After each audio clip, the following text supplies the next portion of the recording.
En este video hablaremos de lo que es una función a trozos. Entonces, una función a trozos es una función que está compuesta por varias funciones. Nosotros estábamos acostumbrados a solamente a trabajar una función lineal, una función cuadrática, una función cúbica. También habíamos hablado de lo que era una función exponencial, una función logarítmica, y el año anterior profundizamos mucho en lo que son las funciones trigonométricas. Ahora vamos a empezar a ver unas funciones que son diferentes y son como la composición de varias funciones en una. Entonces observen que tengo mi función f de x igual y entonces esa f de x abrió un corchete donde hay varias funciones. Entonces tengo una función 1 evaluada en x si esa x pertenece a un intervalo 1.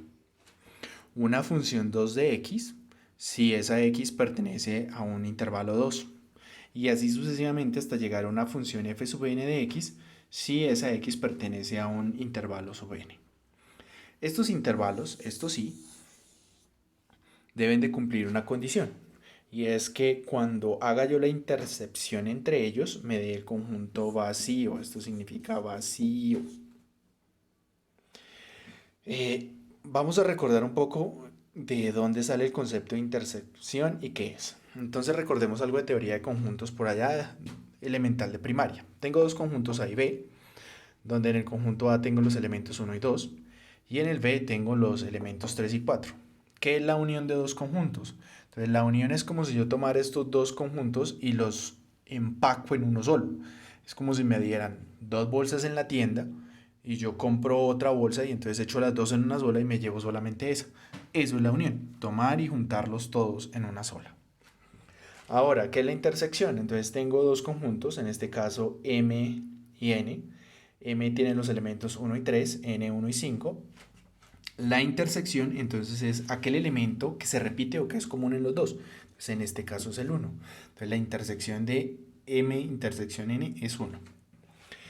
También lo pudieron haber visto con este tipo de diagrama donde aquí en la mitad va ese elemento que es intersección. ¿Qué pasa cuando no hay nada en común? Entonces, por ejemplo, que tengo un conjunto A cuyo elemento es el 0 y un conjunto B cuyo elemento es el 1.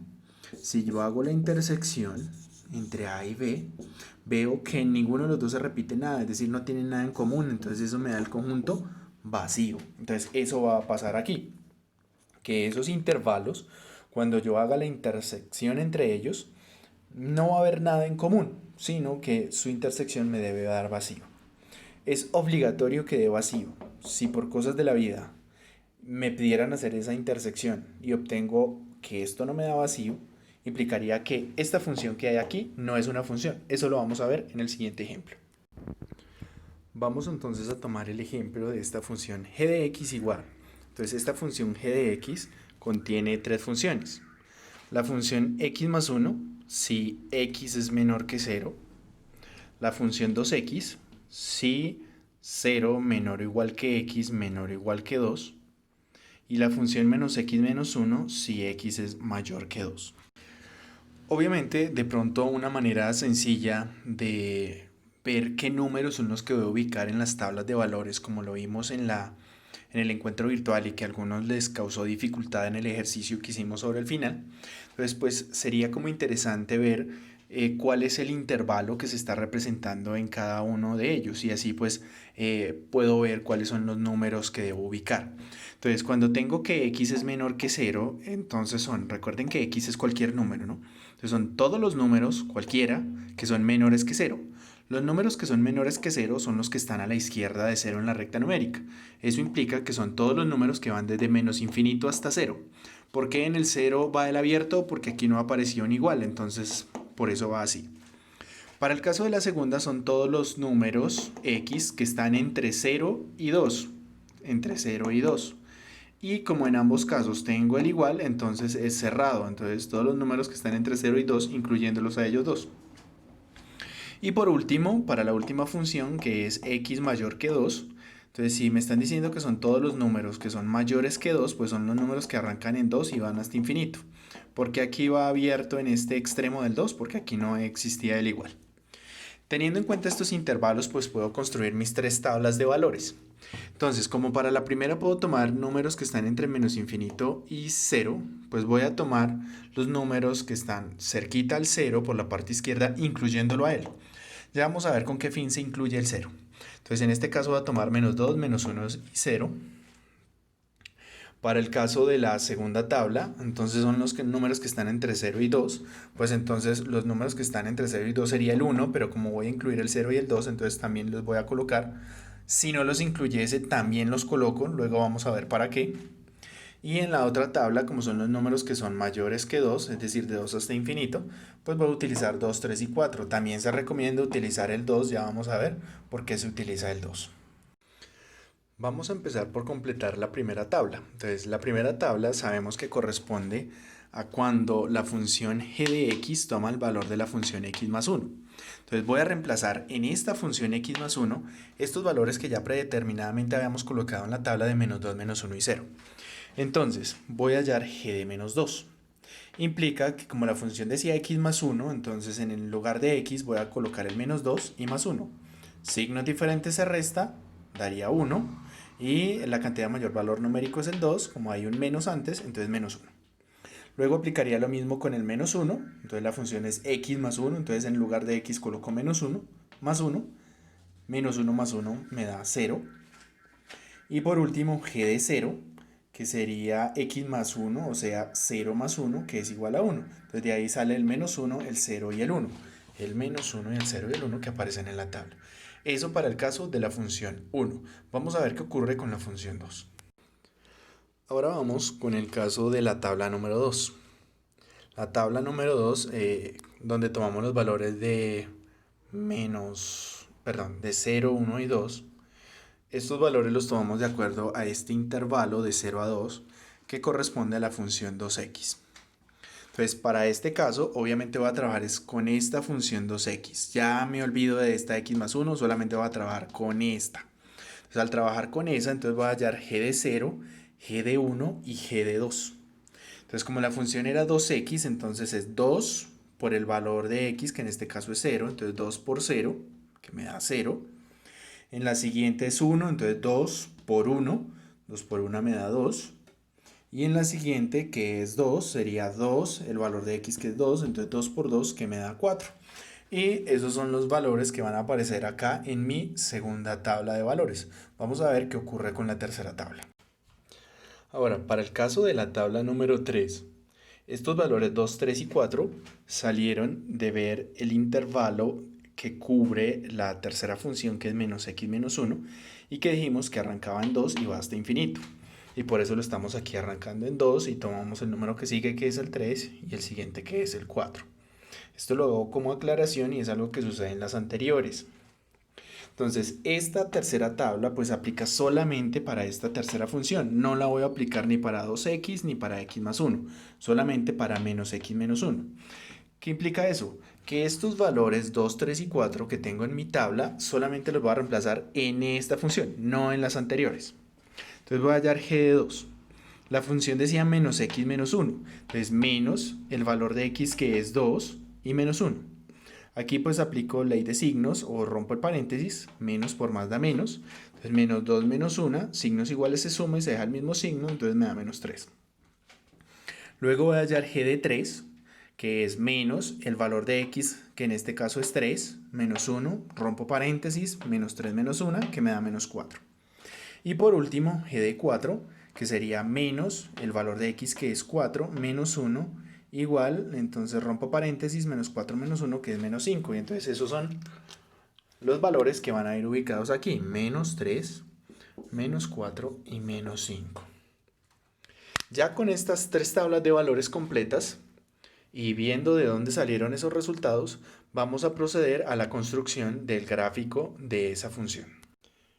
Teniendo ya construido mi plano cartesiano, voy a proceder a ubicar los valores que aparecen en las tres tablas. Entonces voy a empezar con la tabla número 1. Entonces la primera pareja cartesiana que voy a ubicar es el menos 2, menos 1. Entonces me voy acá, entonces menos 2, menos 1. Luego la siguiente pareja es menos 1, 0. Entonces menos 1 con 0, que estaría aquí.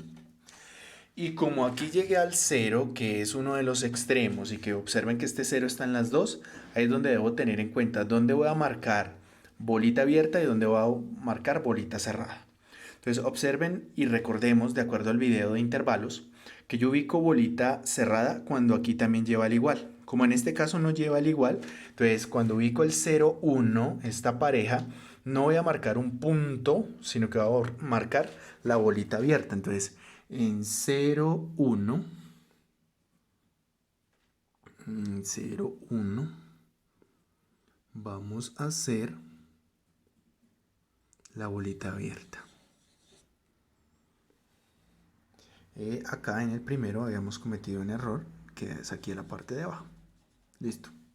Entonces aquí queda una bolita abierta. No es una bolita cerrada. Luego, como esto es una función lineal, uno los puntos. Y ahí estaría la primera parte de la función. Luego paso a mi segunda tabla de valores. Y entonces, en 0. Entonces, miremos aquí qué pasa en 0, que es el extremo, era el extremo aquí y es el extremo acá. En 0 aquí tiene el menor o igual, es decir, que sí lo incluye. Es decir, como sí lo incluye, entonces en la pareja 0, 0 voy a hacer una bolita cerrada. Entonces aquí en 0, 0 voy a hacer una bolita cerrada. Listo. Y arranqué con una bolita cerrada. Luego voy con 1, 2. Entonces 1, 2. Y luego ubico 2, 4. Entonces 2, 4. Antes de ubicarla, entonces también tenemos que ver que como este es el extremo, miremos que aquí está el extremo 2 y que aquí termina una función y en 2 también va a arrancar la otra. Entonces en ese extremo 2 es cerrado porque lleva el menor igual. Entonces aquí puedo marcar la bolita cerrada. Como esto también es una función lineal, entonces puedo unir estos tres puntos con una línea. Y ese sería el gráfico de la segunda función. ¿Por qué aquí no le hago una flechita como le hice a la anterior?